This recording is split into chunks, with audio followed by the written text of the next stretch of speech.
Austin, the boss of Tyne, likes to be the center of attention. We were at a Sunday night party at his house. Under the influence of alcohol, he showed himself in all his glory. He is as homophobic as it is possible to be, as well as sexist, racist, and believes that only his religious beliefs matter. I never felt any sympathy for Austin, nor did he for me. His house was decorated for the holidays, overdone both inside and out. I can't imagine his neighbors are thrilled with the gawkers driving by from dusk to midnight. There were Christmas trees in every room and mistletoe hanging in every aisle. Under several of them, I had already kissed Tyne. After watching the soccer game, I was dreading the presentation of quarterly bonuses.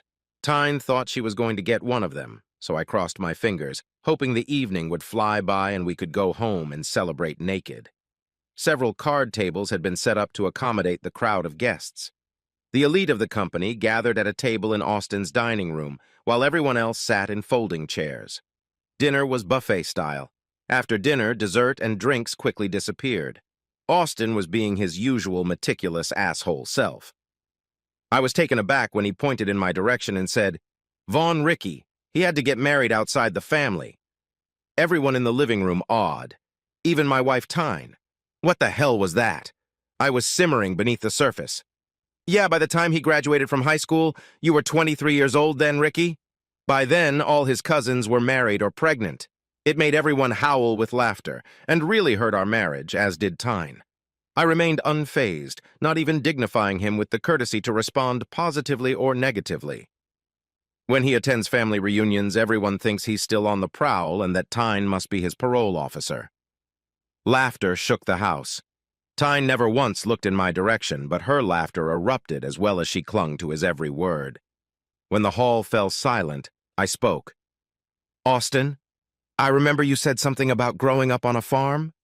We all know what that means. You lost your virginity in the field with the sheep, pulling your jeans down to your ankles." Tyne shrieked, "Ricky!"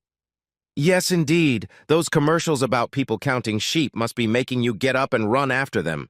Ricky, stop it, please." Tyne tried a different approach. It was deathly quiet. "And your beautiful bride. I bet her curly hair reminds you of your favorite farm animals. Does she make you finish faster by saying B-E-E-E, B-E-E-E, B-E-E-E, B-E-E?" "Ricky, stop it," from one terrified Tyne. "Get the hell out of my house, asshole!" Austin stood up, pointing at the door. I took a drink of my nearly empty beer bottle, waved him off, and left alone. Walking out the front door, I didn't look back once. My phone was off before I even reached my car. It took less than an hour to gather the few things I wanted to keep. I left my wedding ring and tattered marriage license on the kitchen table. Although I didn't want to keep them, I did take all the photo albums I could find. They ended up in the dumpster behind the motel where I spent the first night. I had experienced parties at Austin's house before, but his humiliation of me on Sunday night, fueled by alcohol, was the last straw. Although I had no proof, I believed Tyne was having an affair with the man. Her refusal to speak out against him was enough to destroy our marriage. If her job meant more to her than respecting me, then she could have him and her job. Life is too short to waste on people like that. With the advent of online banking, it was easy to open new accounts just in my own name. Time was not on my side. I needed to get my half of the assets before Tyne realized it was over between us. To hell with it. I took everything. Let her figure out how to get it all back. This is war. So what if they make me give it back? Waking up Monday morning, I was confused but quickly realized where I was and why I was here. I checked out of the motel and arrived at work at my usual time. My phone was still snoozing. One of my friends at work at the end of the day quickly checked the parking lot for me. There appeared to be a woman waiting for someone. She was parked on the street and seemed interested in the cars in our parking lot. Since my expense reports were due by Friday, I stayed working on them until 9 o'clock at night. There was little I could do now if Tyne was still there, and she was. As I approached my car, I was interrupted by Tyne before I reached her. "What brings you out here at this time of night, Tyne?" "Cut the crap, Ricky. My credit card is declined and my checking account is empty, and you've ruined our marriage license. Here, put your wedding ring back on. And the savings account, don't forget, I emptied that too. Keep the ring. Can't you take a little joke, you poor, thin-skinned child? Fuck you. Or better yet, go back to fucking Austin. I'm done with you. Over what? Because I laughed at my boss's jokes? If you want to believe that, of course you did. I don't understand what this is about. And that perfectly summarizes why I dumped you. Now, unless you want to get sprayed with mosquito repellent, get the hell out of my way. You can't. She couldn't. I did. Tyne retreated to her car. What the hell is wrong with you? She shouted at me when I pulled up beside her. What the hell is wrong with me? I had a wife who chose to laugh at me instead of with me. If I had a wife who loved me, she would have stood up and said, "Fuck you, Austin, I'm leaving. How dare you insult my husband like that? Come on, Ricky, let's get out of this stinking hole." In contrast to her usual wit, Tyne looked at me in silence. I left. Having booked a hotel room for the week, I tried a cafe I passed by every day but never stopped. It was more than good. On Tuesday, the Tyne's approach changed. A note was slipped under my windshield. "Ricky, I'm sorry. I had to stick up for you in front of my boss. Please come home. I love you." Tyne. Not having my phone turned on wasn't as stressful as I thought it would be. Checking texts and emails every few minutes was replaced by listening to the demons in my head. Without my phone on, it was easy to not contact Tyne. Sure, I could have gone home, but that didn't happen. When I got off work on Wednesday, Mr. Asshole himself was waiting for me. "Ricky, I'd like to apologize. I was just being stupid." I sprayed him with mosquito spray as he walked back to his car. A mental note to buy more mosquito spray. "You miserable asshole! BTW, I have your wife. You're a cuckold!" Suspicions confirmed. Too bad I didn't get it on tape. I'm sure his wife would have loved to hear that confession. Tyne returned on Thursday. She was dressed better than appropriate for a weekday. "Ricky, please come home. Dressed like that, you look like you've been the company whore today." "Ricky, I dressed like that for you." "I doubt that." "Is Austin sharing you with other people now? You know he bragged about sleeping with you? If he did, he was lying. I've been faithful to you." "I doubt that too. I don't know you anymore. I don't like you anymore. If you add it all up, I don't love you anymore. It was a 5-year mistake." "Don't say that, Ricky. I've been faithful to you and I still love you. Can I show you the video?" "I guess." Tyne walked over to me, playing with her phone. She stopped a meter away from me and picked up the phone. The video was not taken by Tyne, but by someone else and centered on Tyne. "Thank you all for taking a moment out of your workday. Sunday night, I did something stupid, one that could cost me my marriage. A lot of you were there. So tonight, I want to say, screw you, Austin, I'm out of here. How dare you insult my husband like that?" In the video, Tyne approached Austin. She brushed him off, spit in his face, and then turned around and walked away. "You'll notice I changed my clothes. I went home this afternoon and changed into this. I want you to come home." "He said he slept with you." "That's bullshit. Maybe he did, but I believe in my vows, and you'll have to decide who to believe." "Well, my coworker happened to capture it. Shortly after I sprayed Austin, he turned on his camera. Check out this video." The video showed me walking away from Austin, who by then was leaning against his car, wiping his eyes. It clearly shows Austin telling me I'm a cuckold. "Ricky, that's not true. Burn the bastard. Send this to his wife. I've got her email address. What can I do to prove it to you? Ask anyone for proof. There won't be any. I'd be happy to take a lie detector test. When did this supposedly happen? Help me, Ricky. I don't want to lose you to a false accusation. I know I owe you a lot for my behavior Sunday night, but there was never any infidelity on my part." As much as I don't want to, I wonder why he chose to humiliate me. Is this what you do when you're alone together? Make fun of me? Tyne fought back tears. "I wasn't with him. I don't know why he was hitting on you." Tyne choked back sobs. Part of me wanted to hug her. I loved her enough to marry her. What if that asshole just wanted to get back at me for embarrassing him? Those emotions clashed with the emotion. What did you expect her to say? I still need some time, Tyne. I paid for a week at my hotel. Give me some space. Tears were running down Tyne's cheek. Please come home, Ricky. I love you. Can you still say you love me? I love you, Tyne. I just don't like you right now. Tyne looked like she was about to snap. I opened my arms and she crashed into me. Do you want to go out for dinner? I'd love to, Ricky. There's a cafe on 3rd and Sauce. I'll meet you there. Dinner was a little awkward. Tyne tried to act like nothing had happened. I was asking myself a million what-if questions.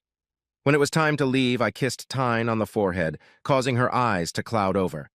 Ricky, please don't seek comfort from anyone else. You don't need revenge because I've always been loyal to you. I love you. Good night. I love you too, Tyne. Be careful where you go. Back in my room, I forwarded the video of Austin claiming I was a cuckold to Tyne, asking her to forward it to Austin's wife. No wonder Mr. Asshole was waiting for me after work on Friday. Austin didn't know that security had been alerted and parked outside my car. As I pulled into the parking lot, Austin headed towards me with the words, "You funny shit! I should kill you!" Luckily, Austin only shot me with pepper spray. While I was wiping my eyes, he kicked me in the balls.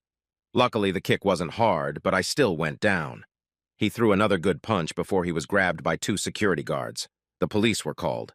He was charged not only with assault, but also with threatening to kill me. The guards videotaped the whole thing. Tyne left several messages begging me to forgive her, but I still needed time. That damn pepper spray was really invasive, and I ended up just throwing my clothes in a dumpster in the back of the hotel. I was glad it was Friday night, as the only clothes I had were not work-appropriate, were dirty, and I didn't want to walk into our house and have to deal with Tyne. Monday morning, I checked out of the hotel with full intention of returning to my home. However, there were a couple of guys waiting for me after work. "Mr. Williams, could you give us a minute?" I didn't have time to catch which one was speaking, but I turned toward them. "Who are you, and why do I have to talk to you?"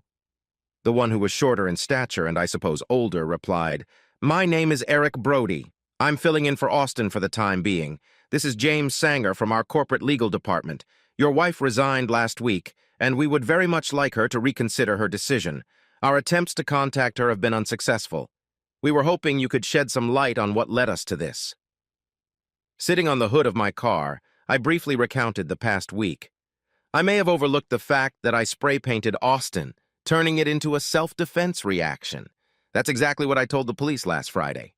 He had no proof, and my friend's videotape was taken after Austin was on the ground, swearing. Sanger tried to speak as if he were on the stand. "Look, Mr. Williams, your wife is certainly not without fault in all of this, but regardless of her behavior on the job, we really want her back on the team. She was a team leader on a lucrative project with a deadline fast approaching. Can you try to convince her to come back?" "What do you mean by her behavior at work?" Both men looked at each other as if one of them had farted. Sanger tried to save face. "Well, it's well known in the office that she and Austin were a little too friendly with each other. We have no evidence that they ever violated company policy, which only covers their time together during work hours. Our investigation stopped as soon as they left the workplace. If he was trying to help, he certainly failed. Look, James, unless you want to share the results of your investigation with me, I have no further comment." Brody looked alarmed. "As much as we'd like to, Ricky. That data is considered proprietary, and employee privacy laws don't allow it." "Then I think you'd better call Tyne and ask a little harder. Good day, gentlemen." As I drove away, I was more puzzled than ever. My initial suspicion that something was going on between Austin and Tyne was red hot. Instead of driving home, I stopped at a sports bar and called Tyne from the parking lot. "Ricky, when are you coming home?" "Well, that's up to you. I spoke to your company's legal representative a few minutes ago. He implied that your office friends threw you under the bus because you and Austin behaved unprofessionally. Care to comment? Ricky, I've always been loyal to you. Then let me ask you a different question. Would you do all the things you did with him if you had your mom standing next to you?" The pause answered for her. Tyne repeated, "I've always been faithful to you. Just not honest. I gave you a chance to come clean and you didn't." And I hit the red disconnect button. Tyne immediately called back. I answered, "Not now." I quickly turned my phone off and drove back to the hotel. On the way, I stopped to buy new clothes and wondered if this was going to be my new existence. One of my purchases was a landline phone. To avoid being ambushed after work, I arrived at 4 in the morning and left at 1 o'clock in the afternoon. My boss was fine with this and even offered to work remotely a few days a week. Anyone who needed to contact me now had my phone number. I spent my nights feeling sorry for myself and emptying inboxes, emails, and voicemails. Yes, it sounds like Tyne was hurting, but she clearly wasn't being completely honest with me. The time away from Tyne was painful. She seemed sincere about not cheating, but something was brewing. Sooner or later, I would have to talk to her. About 1 o'clock in the afternoon, as I was leaving work, I was called into the reception area. "Are you Ricky Williams?" a woman dressed casually asked. "Yes. What can I do for you?" "I'm here to deliver this envelope to you. Have a good day." As I took it to the car, I wondered if Tyne had filed for divorce, and I was wrong. Inside was a lie detector test result and a signed post-nuptial agreement. Line by line, I checked the lie detector results. I went online to see if it was a legitimate company. Turns out it is. Have you had sex of any kind with anyone other than your husband since you started living exclusively together? No. True. Have you had an emotional affair during the same time period? Yes. True, with only one person? Yes. True. Have you had dinners out that your husband would not approve of? Yes. True. Have you received gifts that you should have refused? Yes. True. Is all of this still going on? No. True. Do you love your husband? Yes. True. There were many other basic questions, but my suspicions were confirmed. So now what? I turned my phone back on and invited Tyne to dinner at the cafe. Her answer was a quick yes. Since dressing up for me didn't work out last time, Tyne showed up in jeans and a sweatshirt. "Sorry, I'm late. Traffic was a bitch today." "No problem, I didn't realize you were ignoring me." "No, you didn't. So did you get my package?" "I did. It's kind of a good news, bad news thing. And for that, I apologize. I was stupid. And while you don't have to believe a word I said, it should never have ended with me having sex with him. It doesn't matter. Being married means having the fortitude to tell someone offhandedly that you're married and keeping it professional," she said with misted eyes. "I know. I failed you. I failed myself. Please tell me we still have a chance." "Are you still working with Austin?" "No, he got transferred. The corporate bigwigs lured me back to my job with a raise." "So you have your eye on someone else?" "I think I deserve it. I give you my word I'll be an ice queen with men from now and forever, if you'll only come home. If I find out anything you haven't disclosed about your unwise act, I will divorce you. Read the prenup. It's all spelled out. If you find anything, I'm finished. I know you won't because there's nothing to find. So, you're going home?" I reached out and squeezed Tyne's hand. She started to pull away before I whispered, "Yes." Epilogue. We celebrated the 12 days of Christmas with more energy than ever before. Tyne glued our wedding certificate together, and it sits framed on her dresser as a reminder of how close things were to falling apart. Her mom helped her restore most of the photos I threw away. The corporate retreat gave Tyne the bonus of settling any questions she might have had about Austin's behavior. We could have been in his house, but giving out quarterly bonuses blurred that legal line. They decided it was better to close the matter rather than risk a lawsuit. She's still the team leader. Every time Tyne finds a picture of a sheep, we print it out and send it to Austin at his new place of employment, anonymously, of course. We've heard from others that Austin has a few stuffed sheep left on his desk.